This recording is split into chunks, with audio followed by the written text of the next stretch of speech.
السلام علیکم۔ آج جو میں آپ کو بات بتاؤں گی اس کا موضوع ہے حضور صلی اللہ علیہ وآلہ وسلم کی آواز دور تک پہنچتی تھی۔ رسول اکرم صلی اللہ علیہ وآلہ وسلم خوش آواز ہونے کے علاوہ بلند آواز اتنے تھے کہ جہاں تک حضور صلی اللہ علیہ وآلہ وسلم کی آواز پہنچتی وہاں تک اور کسی کی آواز نہ پہنچتی تھی۔ بالخصوص خطبوں میں حضور صلی اللہ علیہ وآلہ وسلم کی آواز مبارک گھروں میں پردہ نشین عورتوں تک جا پہنچتی تھی۔ حضرت عائشہ رضی اللہ تعالی عنہا کی روایت ہے کہ ایک دن رسول اللہ صلی اللہ علیہ وآلہ وسلم خطبہ دینے کے لیے منبر پر رونق افروز ہوئے تو آپ نے حاضرین سے فرمایا، خطبہ سننے کے لیے بیٹھ جاؤ۔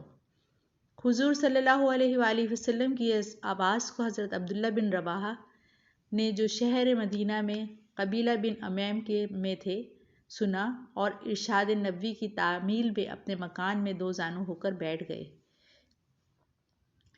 اسی طرح عبد الرحمن بن معاذ فرماتے ہیں کہ حضور صلی اللہ علیہ وآلہ وسلم نے منی میں خطبہ پڑھا جس سے ہمارے کان یوں کھول گئے کہ ہم اپنی اپنی جگہ پر آپ صلی اللہ علیہ وآلہ وسلم کا کلام مبارک سنتے تھے۔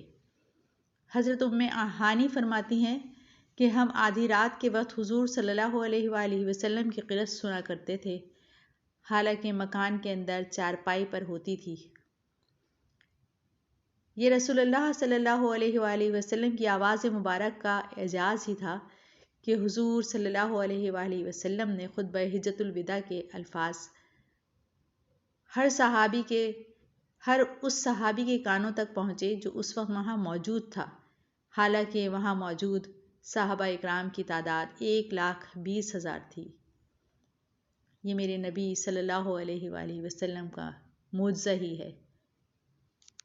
جزاک اللہ۔